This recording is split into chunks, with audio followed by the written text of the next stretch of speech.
আসসালামু আলাইকুম প্রিয় ভাই ও বোনেরা, আশা করি সকলে ভালো আছেন। আল্লাহর রহমতে আমিও ভালো আছি। আজকে আপনাদের জন্য নিয়ে আসলাম খুবই নতুন এবং ইউনিক একটা রেসিপি। আশা করি আজকের রেসিপিটি খুব ভালো লাগবে। তো কথা না বাড়িয়ে বলে নিই কী বানাতে যাচ্ছি। আজকে আমি মিষ্টি কুমড়া দিয়ে একটা রুটি এবং পরোটার রেসিপি তৈরি করব।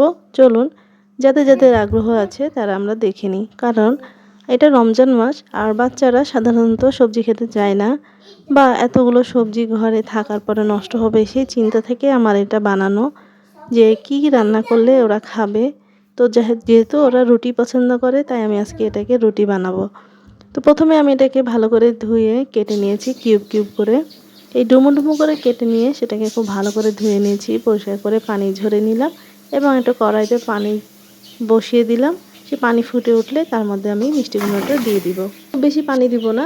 এর মধ্যে আমি এখন দিয়ে দিব পরিমাণ মতো লবণ, 2টা লাল মরিচ, আদা বাটা 1 চা চামচ পরিমাণ, আর দিয়ে দেব 1 চা চামচ পরিমাণ রসুন বাটা। এবার খুব ভালো করে আমি এটাকে মিক্সড করে নিব।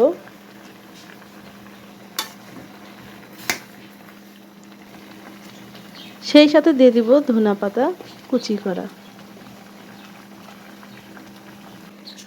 ধনে পাতাটা দিলাম এই কারণে, তাহলে ফ্লেভারটা খুব সুন্দর আসবে ইনশাল্লাহ। এরপর ঢেকে দিব। আমি কালো জিরা দিতে ভুলে গেছিলাম, এবার কালো জিরাটাও দিয়ে দিলাম এবং অল্প আঁচে রাখবো। আমার অর্ধেকটা মোটামুটি সিদ্ধ হয়ে গেছে, এখন অল্প জালে বসিয়ে দিলে বাকিটাও সিদ্ধ হয়ে যাবে। ঢাকনা তুলে দেখি বন্ধুরা, পানি না দিতেও দেখো কতটা পানি বের হয়েছে। এখন একটা ঘুটনি দিয়ে সুন্দর করে এটাকে ঘেটে দিব। সুন্দর করে ভেবেছিলাম ব্লেন্ডারে দিব, কিন্তু ব্লেন্ডারে দেওয়ার দরকার নেই, বিধায় আমি এই ডাল ঘুটনি দিয়ে এটাকে সুন্দর করে ম্যাশ করে নিচ্ছি।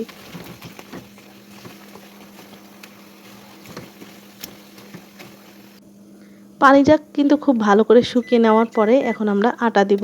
চুলার জালটা অবশ্যই বন্ধ করে নিতে হবে আগে, না হলে আটাটা কেমন যেন হয়ে যাবে। এখন খুব ভালো করে আমরা আটাটা ময়ান দিব মিষ্টি কুমড়ার সাথে, যেন পুরোপুরি মিশে যায়, ঠিক যেমন আমরা আলুর পরোটা বানাই সেই রকম। দেখো আমার আটাটা কি সুন্দর রেডি হয়ে গেছে এবং টকটকে একটা হলুদ কালার এসেছে, যেটা প্রাকৃতিক। এখানে কোনো ফুড কালার ব্যবহার করা হয়নি, কিন্তু কি সুন্দর। আমার রুটিটাও বেলা হয়ে গেছে। আর এই যে লাল দেখছো, এটা মরিচ, যে মরিচটা দিয়েছিলাম। তাওয়াও গরম হয়ে গেছে, এখন রুটিটাকে ভালো করে সেঁকে নিব। এত সুন্দর কালার, আমার ছেলে দেখে খুব খুশি হবে যখন ও খেতে বসবে। ভালো করে উল্টে পাল্টে নিলাম। এই যে রুটিটা ফোলা শুরু করেছে, দেখো কি সুন্দর ফুলেও গিয়েছে।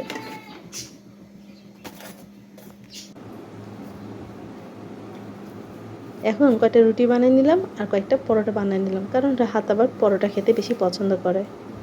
তো আজকে রেসিপিটি আসলে একটু ইউনিক ধরনের করেছি, কারণ সবজি আছে বাসায় গাছের নিজেদের, সেই জিনিসটা কি করব। আসলে বাচ্চারা রোজা রেখে মাছ মাংস বেশি পছন্দ করে, সে কারণে আমার এই প্রসেসটা বের করা। তো এখন রাহাত খাবে, দেখি রাহাত কি বলে খেয়ে। এর মধ্যে কি আলু আছে? না বাবা, আলুর পরোটার মতো লাগছে।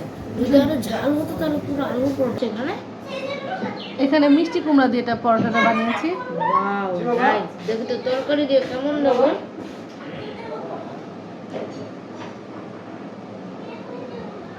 Awesome awesome. অ্যাকচুয়ালি রাহাত ধরতেই পারেনি এটা কিসের রুটি।